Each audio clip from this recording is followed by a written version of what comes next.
שלום למנהלת ההדרכה בלנקום, איריס אגיב. שלום גליה. אני אתחיל לספר לך אנקדוטה קטנה. אצלנו כאן בתוכנית, את כבר יודעת, אנחנו מראיינות סלביות ועושות להם שאלון יופי, והתשובה שאנחנו שואלים איזה פריט איפור תקחי לאי בודד, ב-90% מהמקרים, מסקרה.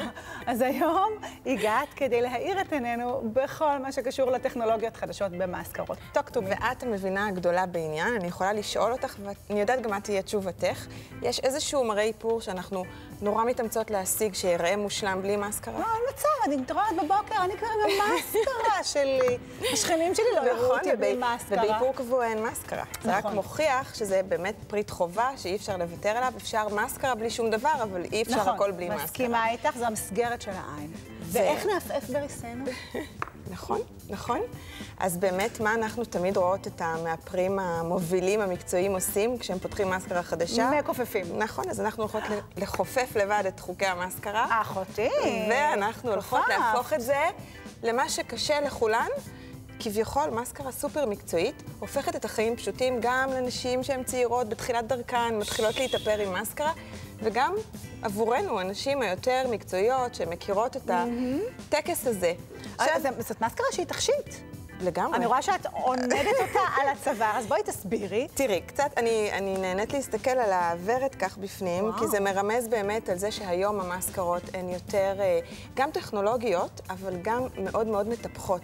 כל האזור הזה של העיניים הוא מאוד רגיש, מאוד עדין. גם הריסים, אנחנו יודעים הרי שריסים יש קצרים יותר עד שהם צומחים. ברור, צריך לטפל בהם, לטפח. צריך כל הזמן לטפח. אז יש כאן תמצית ורדים? יש כאן ממש מתאי בסיס של ורד.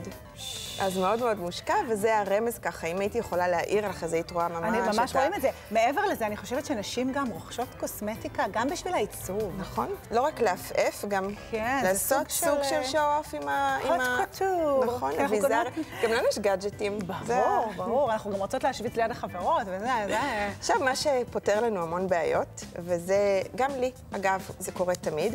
יש נשים שמתאפרות עם יד אחת, שמאל, ואז לעין השנייה, או שהן ממשיכות עם אותה יד ומתחילות להסתבך. ואז לא נוח להן, כן. נכון. או שהן עוברות ליד השנייה, ואז תראי איזה יופי, בעצם האפליקטור, יש כאן חדשנות שהיא באמת באמת מהפכנית. יושב כזה על העצם, אי אפשר ללכלך יותר את ה... לפי המבנה. אי אפשר להתבלבל יותר. זאת אומרת, זה מסקרה עם הנדסת אנוש. לגמרי. עכשיו, את מכירה מברשות תמיד של מסקרות באפליקטורים, בדרך כלל יותר ארוכות, יותר צפופות. כאן כל התנועות זיגזג נחסכות, כי היא בנויה כזיגזג. ותמיד הטיפ שלנו זה תבחרו את המסקרות לפי המברשת. נכון. אוקיי, אז מסקרה יש לנו, אבל מה עם כל המסביב? מה אנחנו רוצים להוסיף לה? אני מאוד מאוד בעד כל המראה המאוד אולי נראה מאופק בעיניים, אבל עם המון המון מבע ומבט בדיוק. אז כל העניין של הארטליינרים היום, שהם עמידים ל-24 שעות, שמגיעים גם בגוונים שהם לאו דווקא שחור, יותר ירוק זית ויותר נניח חום, אפילו כחולים, מאוד מאוד אופנתיים, מאוד קלים לשימוש. אפורים. כן, ותראי איך שהם יוצרים אפקט של תלת מימד על האפף, ממש. הם מתייבשים כמט או כמבריק? מבריק, מבריק, דווקא מבריק. זה משחקים עם התאורה. והם פשוט לא זזים מהעין. צריך להתאמץ בערב עם מסיר איפור כדי להסיר אותם. אז לנשים שמתבלבלות, שאולי מזיעות טיפה במהלך היום, יש פתרון. בחדר כושר או בוכות חלילה. לא כולן אוהבות עמידים במים, אבל בהחלט נשים אוהבות משהו שנצמד היטב ככה לעפעף. אני קוראת לזה עמידים בחיים. בדיוק. עמידים לחיים. שזה יותר חכם. ועוד טיפ לבנות עם האיילנר, המברשת דקיקה כמובן מאוד עוזר, אבל גם למתוח את העין מהגבה למעלה. נכון. לא לעשות לנו עקב מהצד. מעולה. מה עם הפלטות היפיפיות? אני עם פלטות, בכלל עם צלליות, אוהבת לשחק רטוב ויבש. מאוד נהנית ליצור מהם אפילו אייליינרים צבעוניים, בגוונים שאני לא... אני תמיד אומרת לאנשים, תסתכלי, תספרי כמה צלליות יש לך. היא אומרת 4, 5, אני אומרת, לא, יש לך כפול מזה.